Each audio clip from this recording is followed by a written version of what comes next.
कहानी की शुरुआत होती है अटलांटिका से।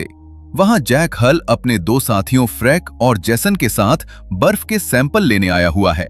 जैक जब सैंपल ले रहा होता है तो वहां की बर्फ धंसने लगती है और वहां एक बड़ी गहरी खाई बन जाती है। उन्होंने जो सैंपल लिए होते हैं वो खाई के दूसरी ओर ही रह जाते हैं।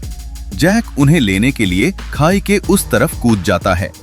उसके दोनों साथी डर जाते हैं कि अब वो शायद इस तरफ नहीं आ पाएगा क्योंकि खाई और चौड़ी हो चुकी है। मगर जैक बहादुरी से सैंपल लेकर अपने साथियों तक पहुंच जाता है। इसके बाद जैक नई दिल्ली जाता है जहां यूएन की एक कॉन्फ्रेंस चल रही होती है ग्लोबल वार्मिंग पर। वो वहां बताता है कि अगर ग्लेशियर्स पिघल गए तो दुनिया से गर्मी का मौसम ही खत्म हो जाएगा। अगर हमने अभी से कुछ नहीं किया तो बहुत परेशानी हो जाएगी। वहां बैठे यूएस बेस प्रेसिडेंट कहते हैं कि इसमें तो अरबों खरबों रुपए का खर्चा है, इसकी कीमत कौन चुकाएगा। इस पर जैक कहता है, लेकिन अगर हमने कुछ नहीं किया तो हमें और बड़ी कीमत चुकानी पड़ेगी। वह बताता है कि अभी जो आखिरी ग्लेशियर टूटकर अलग हुआ है उसका साइज एक बड़े शहर के बराबर था। अभी बर्फीली चोटियां भी तेजी से पिघल रही हैं। जैक की बात को वहां कोई नहीं सुनता और वह मान लेते हैं कि अगर ऐसा हुआ भी तो लगभग 100 या 1000 साल बाद होगा। कॉन्फ्रेंस खत्म होने पर जैक को बाहर टेरी रिप्सन मिलते हैं जो ओशनोग्राफर होते हैं। वह जैक से कहते हैं कि मौसम में आए अचानक बदलाव पर वह उससे बात करना चाहते हैं। दूसरी तरफ मौसम में तेजी से बदलाव आने लगते हैं। समंदर में तूफान उठने लगता है और एक जगह तापमान अचानक से 13 डिग्री कम हो जाता है। टोक्यो में अचानक बारिश के साथ आसमान से बर्फ के बड़े बड़े टुकड़े गिरते हैं जिससे वहां कई लोग घायल हो जाते हैं। इधर जैक को पता चलता है कि उसका होनहार बेटा सैम फेल हो गया है और वह अभी न्यूयॉर्क जाने वाला होता है एक क्विज कॉन्टेस्ट के लिए। जैक उसे एयरपोर्ट छोड़ने की बात कह के अपनी लैब में चला जाता है। उसके बाद जैक सैम को एयरपोर्ट छोड़ता है। ई पर सैटेलाइट में एस्ट्रोनॉट्स को धरती पर आने वाला खतरनाक तूफान दिखाई देता है। सैम का प्लेन जब हवा में होता है तब एक तूफान उससे आकर टकराता है और लगता है कि इनमें से अब कोई नहीं बचेगा। लेकिन थोड़ी ही देर में प्लेन स्टेबल हो जाता है और वो लोग न्यूयॉर्क पहुंच जाते हैं। न्यूयॉर्क में बहुत ट्रैफिक होता है जिसकी वजह से सैम और उसके दोस्त ब्रायन और लोरा कार से निकल जाते हैं। सैम ऊपर देखता है कि आसमान में हजारों पक्षी एक ही दिशा में आवाज करते हुए उड़े जा रहे हैं। वहां प्रोफेसर रेप्सन अपने लैब में पहुंचते हैं और उन्हें पता चलता है कि पहले जो एक जगह 13 डिग्री तापमान कम हुआ था और वह लोग सोच रहे थे कि यह किसी मशीन की खराबी की वजह से है, वैसा ही तापमान अब 3-4 जगह और गिर गया है। यह बहुत बड़ी बात होती है क्योंकि इतनी जल्दी इतनी जगह पर तापमान नहीं गिरता। रेप्स संचिंता में आ जाते हैं और वह जैक को फोन करके उसकी जानकारी देते हैं। वह कहते हैं कि जैसा तुमने कहा था कि ग्लेशियर्स पिघलने से उत्तरी पूर्वी महासागर की धाराओं पर असर पड़ेगा, तो वह असर पड़ना शुरू हो चुका है। जैक कहता है कि यह नामुमकिन है, इसे होने में तो अभी बहुत वक्त लगना था। प्रोफेसर कहते हैं कि मगर यह अभी होना शुरू हो, वह भी बहुत तेजी से। जैक रिप्सन की ईमेल पर भेजी फोटोज देखता है और कहता है कि ऐसा पिछले 10,000 सालों में कभी नहीं हुआ।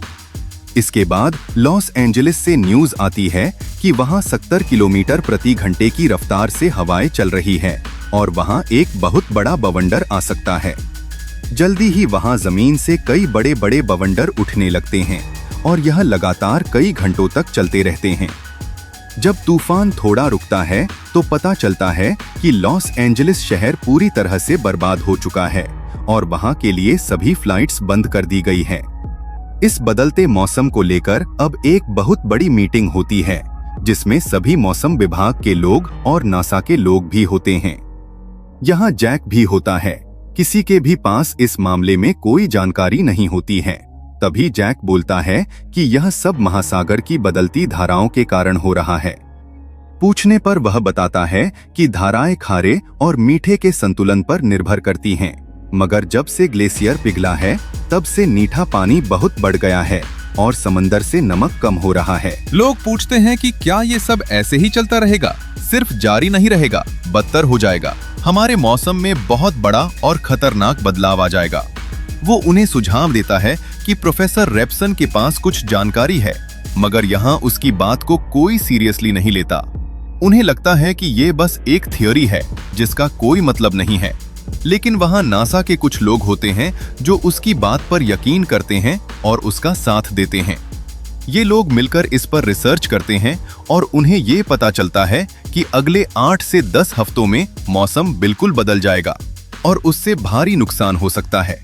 इसी की जानकारी देने जैक वाइस प्रेसिडेंट के पास जाता है और बताता है कि उसे बचने के लिए हमें शहरों को खाली करवाना पड़ेगा, वरना बहुत तबाही हो जाएगी। वाइस प्रेसिडेंट कहते हैं कि तुमने दिल्ली में कहा था कि ऐसा होने में 100 साल लगेंगे और अब कह रहे हो कि मैं तब गलत था। हो सकता है तुम इस बार भी गलत हो। दूसरी तरफ स्कॉटलैंड में 3 हेलीकॉप्टर उड़ते हुए बवंडर के बीच में पहुंच जाते हैं और वहां जाकर उन पर बर्फ जमने लगती है। हेलीकॉप्टर क्रैश होकर नीचे गिर जाते हैं और उनमें बैठे लोग वहीं बर्फ में जम जाते हैं। दूसरी तरफ न्यूयॉर्क शहर में जहां सैम होता है, वहां भारी बारिश शुरू हो जाती है। थोड़ी ही देर में वहां बहुत बड़ी सुनामी आती है और पूरे शहर में पानी भर जाता है। सब अपनी जान बचाकर भागते हैं, मगर बहुत से लोग उसमें बह जाते हैं। सैम और उसके दोस्त एक लाइब्रेरी में जाकर छुप जाते हैं, मगर वहां जाते वक्त बीच में किसी को बचाते वक्त सैम की दोस्त लॉरा के पैर में चोट लग जाती है। वहीं हम यह भी देखते हैं कि कुछ भेड़िए अपने पिंजरे को तोड़कर भाग गए हैं। यहाँ जैक अपनी रिसर्च में पता करता है कि आने वाले समय में 3 बहुत बड़े तूफान आने वाले हैं, कनाडा, स्कॉटलैंड और साइबेरिया में। 24 घंटों में यह अपना पूरा रूप बदल लेंगे और अगले 48 घंटों में यह क्या तबाही करेंगे, इसका अंदाजा भी नहीं लगाया जा सकता। जैक प्रोफेसर को यह सारा डाटा भेजता है और बताता है कि जब 8-9 दिन बाद यह बवंडर खत्म होगा तो हम आइस एज में पहुंच जाएंगे। वह प्रोफेसर को यह भी कहता है कि उन्हें वहां से निकल जाना चाहिए क्योंकि तूफान उनकी ही तरफ बढ़ रहा है। प्रोफेसर कहते हैं कि अब बहुत देर हो चुकी है, हो सके उतनी जानें बचा लो। सैम अपने पिता जैक को फोन करने के लिए लाइब्रेरी के नीचे वाले फोन तक जाता है जहां पानी भरा होता है। जब उसकी जैक से बात होती है तो जैक बताता है कि ये तूफान बहुत तेज होने वाला है, ठंड बहुत ज्यादा बढ़ने वाली है, इसलिए बाहर मत निकलना और अपने आप को किसी तरह से गर्म रखने की कोशिश करना। मैं जरूर आऊंगा, ये याद रखना, ठीक है? मैं तुम्हें लेने आऊंगा। पानी फोन बूथ के ऊपर आ जाने के कारण उनकी ज्यादा बात नहीं होती। जैक अपने बेटे सैम को लेने जाने की तैयारी करने लगता है। तभी वहां उसका सीनियर आता है और उसे कहता है कि तुम्हें अपनी सारी बातें प्रशासन को समझानी होगी। जैक कहता है कि मैं पहले कोशिश कर चुका हूं। सीनियर उसे कहता है कि तुम सीधे राष्ट्रपति से मिलोगे और ये सुनकर जैक उनके ऑफिस चला जाता है। वो वहां सबको समझाता है कि ये तूफान 7 से 8 दिन चलेगा और जब ये रुकेगा तो यहाँ का तापमान शीत युग जितना हो जाएगा। ऑफिसर पूछते हैं कि अब हमें क्या करना चाहिए, तो वह बताता है कि हम दक्षिण में जितना दूर जाएंगे उतने ही ज्यादा सुरक्षित रहेंगे। प्रेसिडेंट पूछते हैं कि जो लोग उत्तर में फंसे हुए हैं उनका क्या? उन्हें बचाने का वक्त निकल चुका है। अब अगर वह घर में ही रहकर खुद को गर्म रखें तो कुछ हो सकता है। जैक यह बताकर वहां से निकल जाता है। प्रेसिडेंट सबको कहते हैं कि जैसा जैक ने कहा है वैसा ही किया जाए और अब उन्हें आधे देश को खाली करवाना है। यहाँ जैक अपने 2 साथियों के साथ न्यूयॉर्क के लिए निकलता है। न्यूयॉर्क में जिस लाइब्रेरी में सैम और उसके दोस्त रुके होते हैं वहाँ और भी कई लोग होते हैं। बाहर जहाँ पहले पानी भरा था वह जमकर बर्फ बच चुका होता है। लोग अपने घरों से निकलकर दक्षिण की तरफ पैदल ही जाने लगते हैं। लाइब्रेरी में भी कहा जाता है कि सब के सब दक्षिण की तरफ निकलेंगे। सैम उन्हें समझाता है कि उसके पापा साइंटिस्ट हैं और उन्होंने उसे बताया है कि अंदर ही रहना सबसे सेफ है। बाहर का मौसम और खराब होने वाला है और अगर हम बाहर जाएंगे तो जम जाएंगे। मगर सैम की बात कोई नहीं सुनता और ये कहकर कि हम यहाँ भूख और ठंड से मर जाएंगे, सब चले जाते हैं। पीछे सिर्फ सैम के दोस्त और कुछ और लोग जिन्हें सैम की बात का विश्वास होता है रुक जाते हैं। वो लोग लाइब्रेरी के एक कमरे में किताबें जलाकर गर्मी करते हैं और वहीं मदद का इंतजार करते हैं।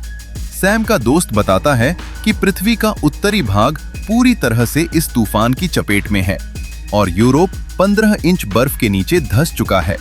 और मुझे नहीं लगता कि तुम्हारे पिता यहाँ पहुंच पाएंगे। नहीं, वो आएंगे, वो जरूर आएंगे। जैक भी अपने दोस्तों के साथ, जो ऐसी बर्फीली जगहों पर पहले भी उसके साथ जा चुके हैं, न्यूयॉर्क के लिए निकलता है और उनकी कार बर्फ के बीच ही फंस जाती है। वो तीनों बाहर निकलते हैं और पैदल ही आगे बढ़ जाते हैं।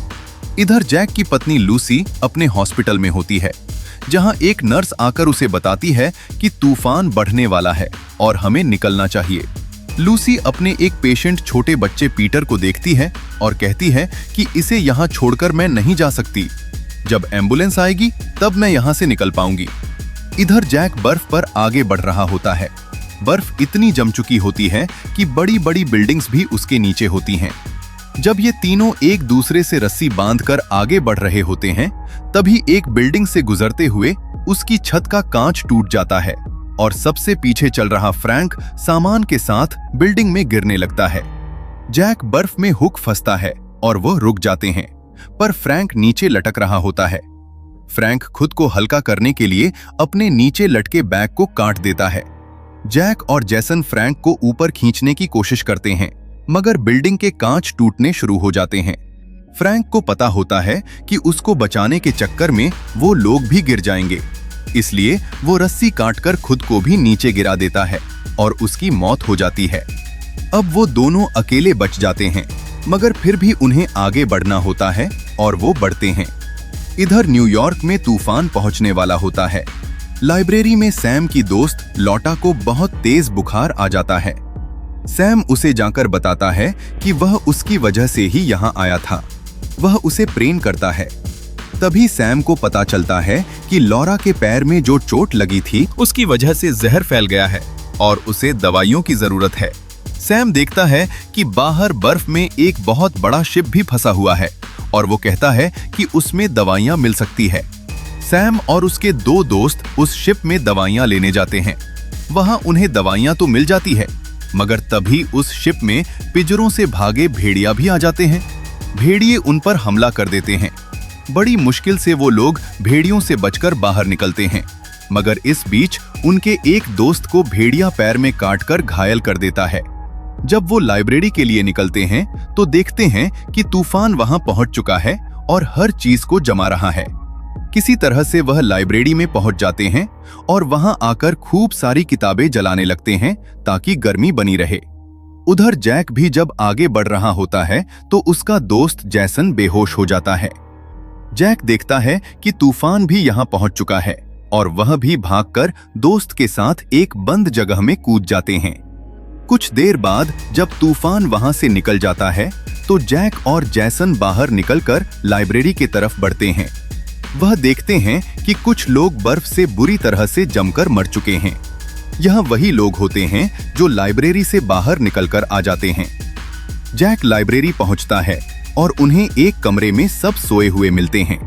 वैसे तो वहां आसपास सब बर्फ बच चुका होता है, पर आग के कारण वह लोग बच जाते हैं। सैम अपने पिता से गले मिलता है और बाकी लोग भी खुश हो जाते हैं कि उन्होंने तूफान को झेलकर अपनी जान बचा ली है। जैक उन सब को लेकर बाहर निकलता है, जहां से उसे हेलीकॉप्टर ले जाते हैं। इस तूफान में प्रेसिडेंट की मौत हो चुकी होती है और इसलिए वाइस प्रेसिडेंट अब प्रेसिडेंट बन जाते हैं। वह मेक्सिको में होते हैं, जहां सभी लोग अपनी जान बचाने के लिए पहुंचते हैं। मेक्सिको से ही वह भाषण देते हैं और कहते हैं कि मैं माफी चाहूंगा कि मैंने जैक की बात को नहीं माना। इसके बाद वह कहते हैं कि हम गलत सोचते थे कि हम नेचर के साथ खिलवाड़ करेंगे और वह कुछ नहीं करेगा। हमें अब हर कदम सोच समझ कर लेना होगा और आज जिन देशों को हम कमजोर समझते थे उन्होंने ही हमारी मदद की है और मैं यह बात कभी नहीं भूलूंगा। और इसी के साथ यह फिल्म की कहानी यहाँ खत्म हो जाती है।